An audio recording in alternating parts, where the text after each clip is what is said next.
First showy Beneliga champions Rivers Design beating Advai Kababa in a close encounter. Yenso and Duke scoring an excellent goal from halfway to make it 1-0.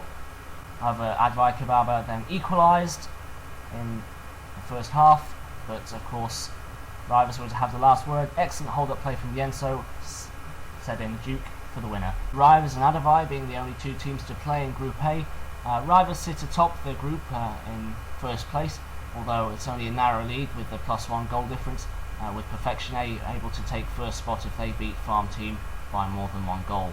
Esforço and Conquista's first group stage match, as they gave Think Twice a good old hammering. Terror proved to be living up to his name as he scored the first, and the floodgates opened from there, although the Bosnians were able to get a few consolation efforts such as this from Kula, but it was clear at the end of the day that the Portuguese were going to run rampant as they recorded a mammoth 8-3 victory. Similar situation in Group B, only this time Esforço and Conquista have really taken command of their group. The 8-3 victory over Think Twice puts them in a really commanding position, with Masters del Universo being set a high standard to face in their game against Gash Hounds. Bosnian team Suavemente were made to fight for the full 3 points against opponents Antidai Haxball. Powered by their star striker Hawk, they managed to seize the initiative in the first half. However, they were pegged back to 2-2 at one stage, and although being 4-2 up in the dying members, the opponents managed to score, but they managed to hold on in the end, winning out 4-3. The final stages of the 6th season of the 3v3 Champions League finally kicked off, and our first featured game provided an excellent encounter between Elite for Pro and Benelux Heroes.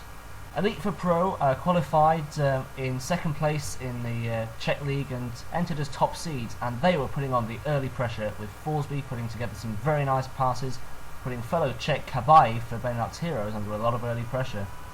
However, things would almost swing the opposite way when El Hulk goal was given 2 excellent chances set up by Barlex, although he failed to capitalise on either.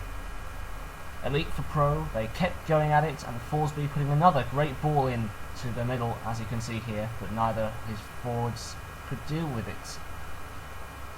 So, all change at half-time. Both forwards were given substitutions, Marcelo and Dupi coming on, and they were given a lot of renewed hope as they dominated the early exchanges of the second half. Dupi this time coming forward to Marcelo, and finally they made the breakthrough, the first goal coming from a very nice juke on Kabai there. However, Benelux Heroes didn't get up, and a lucky deflection coming off Hulk goal and into Forsby gave them the equaliser, and that was crucial as it turned out. The teams in the end drawing at 1-1. Today we have a player called Barlex from Benelux Heroes. He is captain of Benelux Heroes and he helped his team to draw against Elite for Pro. How would you evaluate your performance and the performance of teammates? Hi, thank you. Well, my own performance was decent. We had some good opportunities to score, but we were up against a very strong opponent, so every chance was to be taken very seriously. And I always like to keep our sheets clean, you know. So that's very important for us as a team. My teammates did also very great, very good. Kabai played very solid as a goalkeeper, did very good saves and was very, very reliable during the whole match. And Hulk goal managed to get the ball somehow behind their goalkeeper, which makes him basically our hero by scoring that one important goal. So I'm very proud of my team, yes. How did you feel after scoring a goal 5 seconds before the end? Well, it was very surprising. I didn't expect we would score a goal in the last 5 seconds. But Hulk kept pushing the ball forward and managed to get a goal out of it. So I was very, very disappointed by the goal he scored in the last minute of the game. But we were very ecstatic when we scored right away after that. It was almost, unbelievable. We can't complain much because we were going for a draw against a team that was in our eyes maybe one of the hardest team in the group. How much are you looking forward to face Bosnia-Herzegovina team called Suavemente? Suavemente is a great team. They won their first game against Portuguese players, which is always a nice thing to do. And we need to get the win here to make sure we can compete with the rest of the teams in our group. If we lose, it will probably be over and out for us. So losing is not an option. Thank you for your interview and good luck. Thank you. Despite all 4 teams playing this time in Group C, only Suavemente were able to record a victory, this time over Antidai Haxball. Benelux Heroes and Elite for Pro's position in the group are still quite unclear, with them just on the 1 point with their draw. Hacks League champions To Secret People were beaten by Czech outfit No Stress in a pulsating encounter. MLF was to blame for a couple of the goals, having a shocker from this one, where Danny G was to score. They did manage to come back from 4-1 to make it 4-3, but in the end it wasn't enough and the Czech team prevailed. Cerno Beliclan and Super Pipons played out a pulsating draw, sharing out 10 goals. Lampard was able to carry the Serbian team's best efforts, being involved in 4 of their goals, whereas Miris 9 and Pinturicci were able to combine for the pick of the Italian side's goals. 5-5 it finished after 20 minutes. And almost the identical situation follows in Group D, with No Stress prevailing over To Secret People to put them top for the time being. However, Cerno Beliclan and Super Pipons will be waiting to face both those teams to try and improve their position. They are on 1 point apiece. We had a bit of an upset in Group E as Jastrzębie were beaten by FC Vardar. El Nino and Meyer's second half lasered goals were enough to sink the Polish champions. In the group's other game, LA Galaxy were able to record a comfortable victory over the Slovenes of Hax Terapia. Combinations from Royce and Ronaldo were too strong for Hax's men as they beat their opponents 4-1, Rooney 1878, the only player able to score a consolation for his side. In Group E, things are a little more straightforward. LA Galaxy and Vardar recording the wins, with LA Galaxy being top by virtue of having a superior goal difference. Jastrzębie and Hax Terapia have the onus on them now to try and rectify things, with 0 points for each of them. In Group F, HBSV were able to squeeze out a win against Haxball Galaxy's Fatality.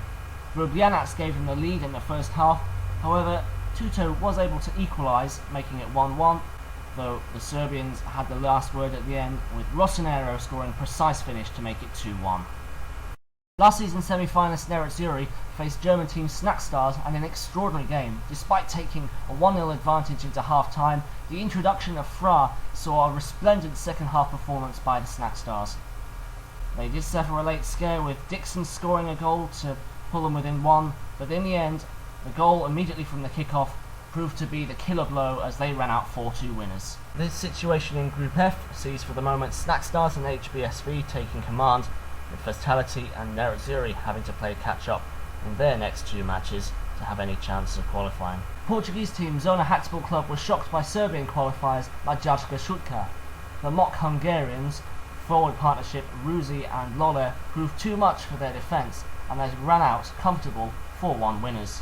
Following on from that, Pedzace Sacchetti were able to overcome Overdose in their first match, with Hassler and Satu scoring a wonderful first half goal.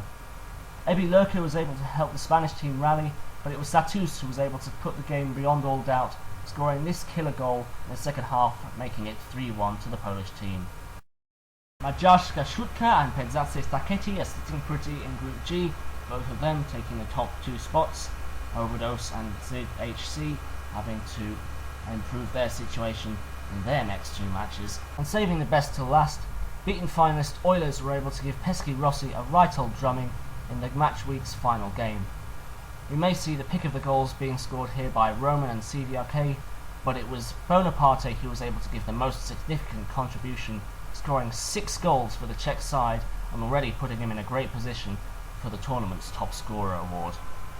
The final score then, a mammoth 13-2 victory. Our second featured match pitted another Beneliga team, this time 1-up, against Croatian opposition in Amateri. The Croatian team, perhaps surprisingly, took the early initiative with an early half chance from Runner, this time going wide of the post. However, they continued to put the pressure on the Serbian pair and they created a glorious opportunity with Yui crossing into Runner. This time he couldn't apply the finish. However, that wasn't the only chance to come their way, and another one would come from a nice pass from Ukrotitelli. Yui this time couldn't finish. Though at the third time of asking, they managed to force the ball in with some slack play at the post from Tibu and Vivi, allowing Yui to score 1-0. And that was the score at the half-time interval. However, 1-up came crashing back. Sisi unlucky not to finish this time and put them level. However, a poor pass from Vivi would set them in, Runner giving Yui a tap-in for 2-0. Though that lead would not prove to last very long, as Sisi would get a nice deflection off Runner pass from Vivi, making it 2-1.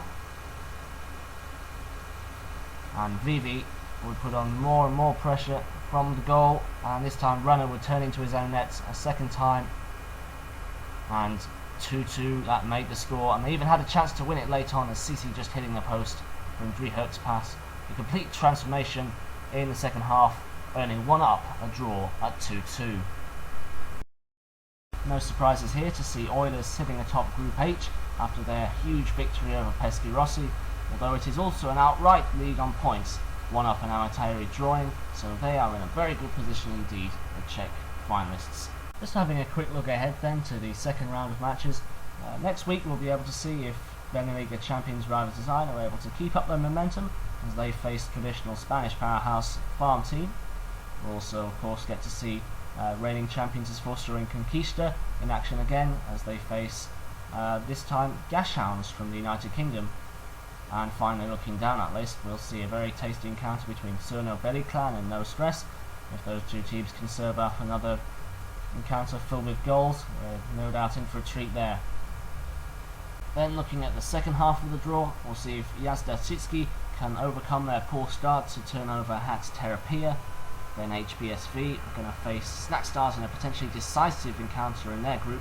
Both teams of course winning their first matches, or something it's going to give. And further down there's Oilers of course. If they can score as many goals as they did last time, they'll be well on their way to securing top spot in their group. And 1 up are going to be able to see if they can build on that opening draw against Pesky Rossi.